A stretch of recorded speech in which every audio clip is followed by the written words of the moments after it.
Hi, it's Emily from Fun Factory Sensorygym, and I wanted to talk to you about something I like to do for kids when we are practicing transitions.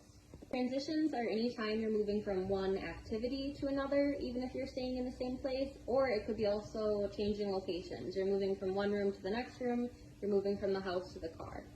To make this more fun, I like to have puzzle pieces. Any of the animal puzzle pieces you have will be fine. I have 3 right here. And I put them all in just this little baggie. Have the child reach in and select a random animal from the bag. For example, I just chose the bunny. So this is going to be our transition object. It's going to come with us from one place to the next, and it's also going to be the type of animal walk we're doing. So for this one, we're going to be doing the bunny hop from one place to the next place.